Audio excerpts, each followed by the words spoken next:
Elena married Adrian Blackwell for security, not love. Their arrangement was simple: she'd play the perfect wife, he'd solve her family's debts. But every night at midnight, Adrian disappears without explanation, returning at dawn with shadows in his eyes. When curiosity overpowers caution, Elena follows him into the darkness and discovers a truth so devastating it shatters everything she thought she knew. Adrian isn't just keeping secrets, he's living a double life that could destroy them both. Now Elena must decide: flee from the monster she's uncovered, or stay with the men she's unexpectedly fallen for, knowing what he truly is. This is 15-minute binge watch. One story. One obsession. 15 minutes. Let's begin. Elena Reeves had made peace with her loveless marriage. She repeated this mantra every morning while watching her husband's sleeping face, searching for warmth in those aristocratic features that rarely softened, even in dreams. Adrian Blackwell was handsome in the way old money often produced: sharp jawline, steel gray eyes, and an air of untouchability that made waiters nervous and business rivals sweat. She'd married him 6 months ago in a ceremony that felt more like a corporate merger than a union of hearts, which was exactly what it had been. Her father's pharmaceutical company had been drowning in debt, sabotaged by a competitor's vicious patent lawsuit. Adrian had appeared like a dark angel with a simple proposition: marriage in exchange for the $20 million needed to save Reeves Pharma. No affection required, no messy emotions, just a contract with vows. Elena had signed without hesitation, trading her freedom for her family's survival. Her younger sister could finish medical school. Her parents could retire with dignity. And Elena? She'd live in a gilded cage with a beautiful stranger who treated her with distant politeness. The arrangement worked surprisingly well. Adrian was never cruel, never demanding beyond the occasional public appearance where they'd smile for cameras and play the devoted couple. He gave her unlimited access to his accounts, never questioned her purchases, and maintained separate bedrooms in their sprawling Manhattan penthouse. They were roommates with wedding rings, nothing more. Except for the disappearances. Every single night at exactly midnight, Adrian would leave. Sometimes she'd hear the elevator descend, other times just the whisper of the door closing. She'd wake at dawn to find him returned, showered, and already dressed for whatever business breakfast commanded his morning. In 6 months, he'd never missed a night. Not once. Not even on their wedding night, when he'd excused himself with apologies and a kiss to her forehead that felt like dismissal. Elena told herself she didn't care. Curiosity was dangerous in arranged marriages. Maybe he had a mistress, maybe an all-night poker game, maybe a secret life she was better off not knowing. Their contract didn't require fidelity, only discretion. She had her books, her charity work, her own quiet life. His secrets were his own. Until the nightmares started. 3 weeks ago, she'd begun waking to sounds from Adrian's room. Not the sounds of peaceful sleep, but thrashing and broken words in a voice scraped raw with anguish. She'd pressed her ear to the connecting door and heard him crying out names she didn't recognize. Sarah. Marcus. The boy. Forgive me. Over and over until she'd nearly burst through the door to wake him. But she never did. Because in the morning, Adrian would be perfect again. Composed. Distant. Untouchable. The nightmares made him human. They cracked the ice around her heart just enough to let something dangerous slip through: concern. Maybe even the first tendrils of actual feeling for the stranger she'd married. Tonight, Elena made a decision that would change everything. She would follow him. She'd prepared carefully, wearing black leggings and a dark hoodie, keeping her phone charged and her nerves steady. At 11:45, she positioned herself in the kitchen with a clear view of the elevator. Her heart hammered against her ribs as midnight approached. Part of her hoped he wouldn't go, that this one night might be different. At exactly 12, Adrian emerged from his room. Elena's breath caught. He wasn't dressed in the expensive suits she'd grown accustomed to, but in worn jeans and a leather jacket that made him look younger, almost vulnerable. His face carried an expression she'd never seen before, devastating sadness mixed with grim determination. He entered the elevator without noticing her in the shadows. Elena counted to 10, then slipped into the service stairwell, taking the steps 2 at a time. By the time she reached the lobby, Adrian was climbing into a nondescript sedan she'd never seen before, not the usual town car with his driver. She hailed a taxi, feeling foolish and reckless. The cab driver gave her a knowing look when she said, "Follow that car," like she was living some noir detective fantasy. Maybe she was. Maybe this was the night she'd discover Adrian's mistress and could finally stop this strange ache in her chest whenever she looked at him. They drove for 40 minutes, leaving Manhattan's glittering towers behind for Brooklyn's darker streets. The neighborhood grew rough, the kind of place where tourists didn't venture and taxicabs thought twice. Elena's driver started getting nervous. "Lady, you sure about this?" "I'm sure." She wasn't sure at all. Adrian's car stopped outside a building that looked abandoned, broken windows, graffiti-covered walls, the kind of place that promised nothing good. Elena paid her driver and watched him speed away, immediately regretting her decision. But Adrian was already inside, and she'd come too far to turn back now. The building's front door hung loose on its hinges. Elena slipped inside, letting her eyes adjust to the darkness. Somewhere above, she heard footsteps. She followed the sound up a stairwell that reeked of mold and desperation, her phone's flashlight cutting weak paths through the gloom. On the 3rd floor, light spilled from under a door. She heard voices. Adrian's, low and gentle, speaking with a warmth she'd never heard before. And then another voice, high and sweet, a child's. Elena's hand froze on the doorknob. A child. Her mind raced through possibilities, each more devastating than the last. Did Adrian have a secret family? A hidden son? Was everything between them built on even more lies than she'd imagined? She pushed the door open. The room was transformed from the building's decrepit exterior. Clean, warm, filled with mismatched furniture and children's drawings covering every wall. And there was Adrian, sitting cross-legged on the floor with a little boy who couldn't be more than 7, playing with toy cars. Around them, a dozen other children of various ages were engaged in activities, reading, drawing, playing quiet games. 2 women who looked like nurses or teachers supervised with tired but kind faces. Adrian looked up. The blood drained from his face. Elena. The little boy turned to stare at her with curious brown eyes. "Is that your wife? The one you told me about?"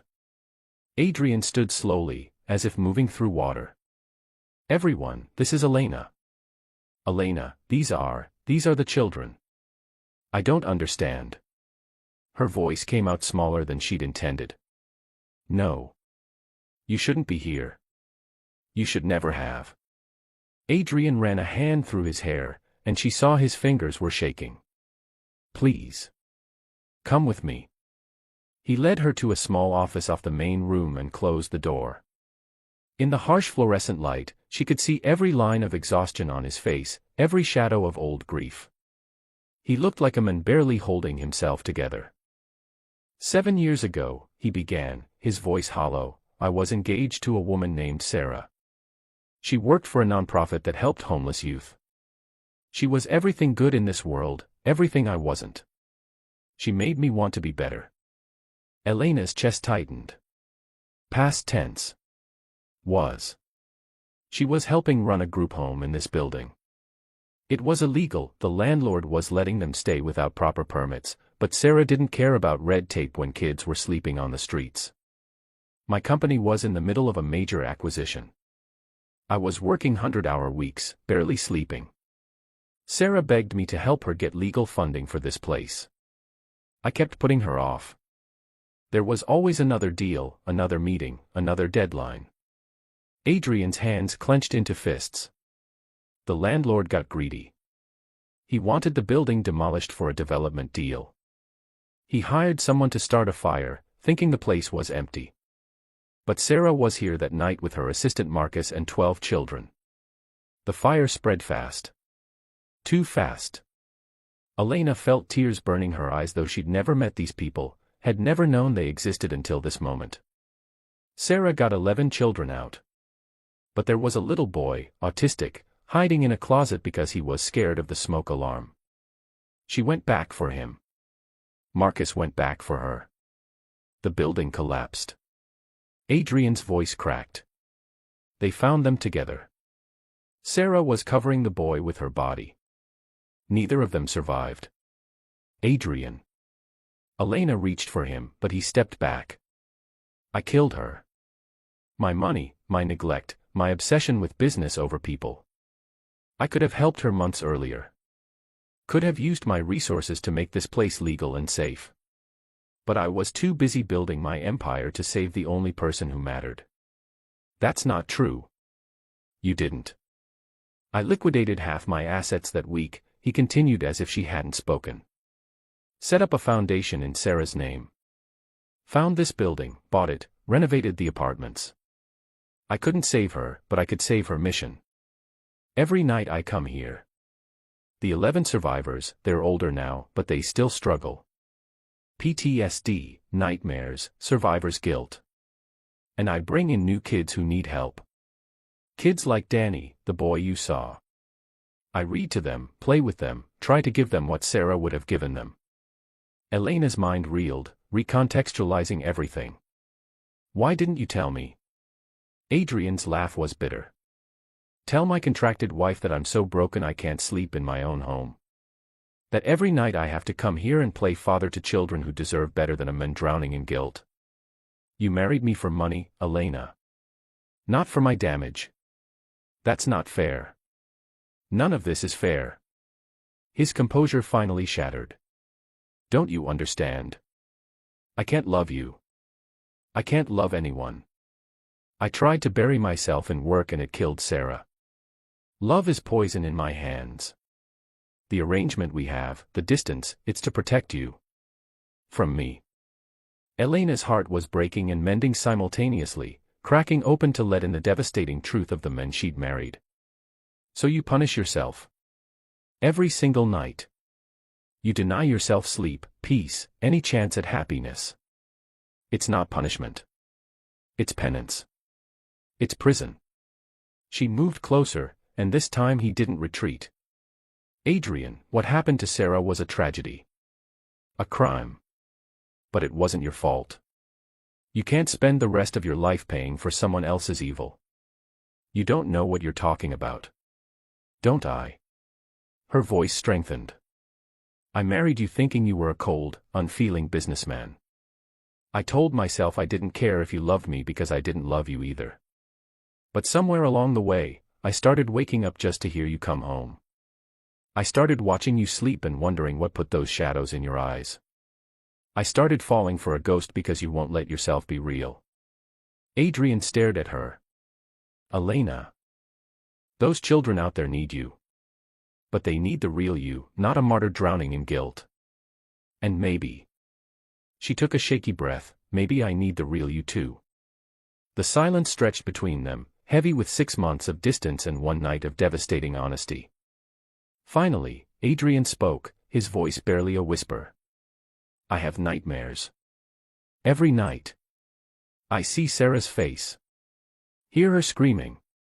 I wake up convinced I'm burning alive. I know. I've heard you through the door. And you stayed anyway. Where else would I go? Elena smiled sadly. You're my husband. For better or worse, remember.